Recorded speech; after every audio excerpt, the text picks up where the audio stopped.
Satnam, namaste everybody. This is Beth LeGrone from Austin, Texas. And hey Bruce, this is Bruce Dog.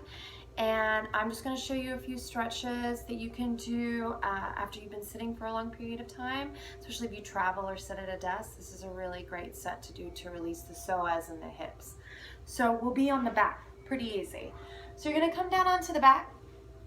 You'll lie down, feet on the floor about hip distance apart. Let me get even here. And then we're going to start by releasing the psoas. So we're going to slide the right foot in between the window that the left heel and the left hip make, and we're going to take our left hand and grab onto our left foot. You're going to think about lengthening your right knee away from you, and then you're going to take your right arm and reach it overhead behind you. So the knee lengthens away from you, the hand lengthens away from you, and you get a stretch and an opening into the psoas. And the psoas is the muscle that starts on the front of the spine, around the mid-back, and then it crosses the body internally and connects to the lesser trochanter of the femur or the thigh bone. It's the muscle that helps you lift your leg. And so as it starts to release, maybe even kind of squeeze the right hip, engage the right hip, squeeze it underneath you a little bit, maybe get a little bit more opening into the right psoas. Good, and then we'll release that. So hang out for about 5 to 10 breaths, and then we'll do the other side. So release the right arm, release the right foot, and then we'll slide the left foot in between the heel that the right heel and the right hip make, and then we'll take the left hand onto the top of the left foot, let the left knee kind of lengthen away from us, take the left arm, reach it overhead, and again, few breaths just to let the left psoas release. As it starts to open, you can even kind of squeeze the left hip underneath you, keep lengthening the left knee away, and you may even start to feel the sensation in the stretch all the way down into the quadricep, into the thigh. And again, 5 to 10 breaths, and then we'll release the left arm, release the left foot, bring the feet to the floor, and then we'll move into the legs, into the hips. And so keeping the feet on the floor, you're going to then extend the right leg up towards the sky, and you'll basket weave the hands behind the right thigh. Flex the right foot, draw the toes back, and really press your right leg into your hands, and then use your biceps to draw the leg in. If you can't reach, you can always grab onto a towel or a strap and wrap it around your leg. Use it as an extension of the arms. But you want to keep pressing the right leg into the hands, and the hands draw back so that you activate your hamstring, so that you're stretching an active muscle, and so you move the sensation into the middle of the muscle belly. And again, about 5 to 10 deep breaths. And then we'll release the right leg, cross the right ankle above the left thigh, really flex the right foot to protect the knee, and press the right ankle into the left thigh so you activate the right hip. And then keep the right hip active by keep pressing that right ankle into the thigh, and then you'll lift your left leg. And again, basket weave the hands behind the left thigh.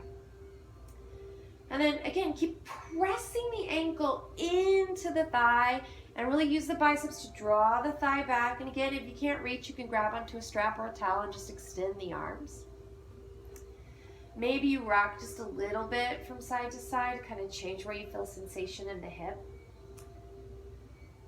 The hips and the shoulders have so many muscles that help to stabilize it because of the amount of range of motion that it has. And so depending on how you've been standing or what you've been doing, you may need to rock a little bit to kind of find where you get the most sensation, best release. And so it may change from day to day. And then releasing that, releasing the right foot back to the floor. We'll do those two on the other side. So left leg extends up. Basket weave the hands behind the hamstring, and see if you can do the opposite finger on top. So kind of balance the shoulders. It also helps to balance the mind. And then pressing the left leg into the hands and using the biceps to draw the leg in. That way you activate the left hamstring, move the sensation into the middle of the muscle belly. That way we're not stretching where it inserts or its origin. We kind of keep the stretch in the middle of the muscle belly. Good, 5 to 10 breaths, and then releasing that, crossing the left ankle above the right thigh, press the left ankle into the thigh so the left hip's active, and then lift the left leg, basket weave the hands behind the thigh, opposite finger on top, funny clasp so we balance. And then really pressing the left thigh or left ankle into the thigh, maybe again you rock. Gonna find a new place. 5 to 10 deep breaths.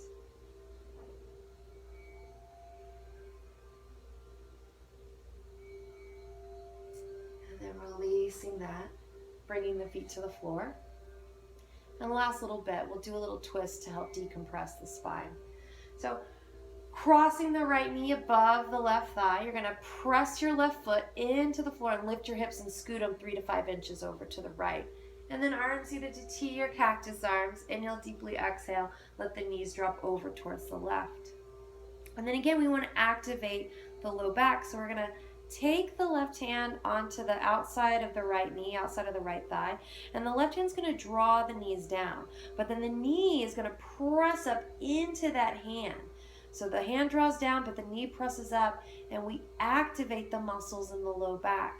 So that again, we move the stretch into the middle of the muscle belly, and we create a little bit more safety at the origin and the insertion site.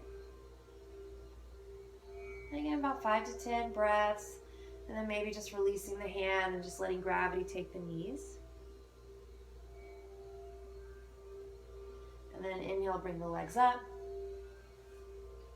Bring the hips to center, and we'll do the other side. So crossing the left knee over the right, press the right foot into the floor, lift your hips, scoot them 3 to 5 inches to the right. Exhale, let the knees drop over towards the right. And you may need to wiggle your kind of right shoulder blade out from underneath you. And then taking the right hand to the outside of the left leg towards the knee. Right hand draws down towards the floor, and the knee presses up into the hands. And you can kind of feel the low back start to activate as you release it.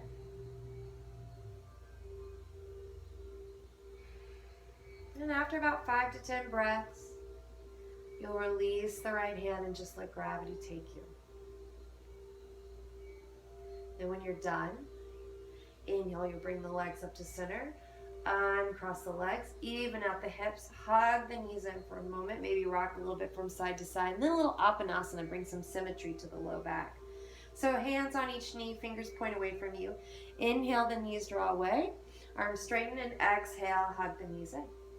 Inhale, arms lengthen away, and exhale, hug the knees in.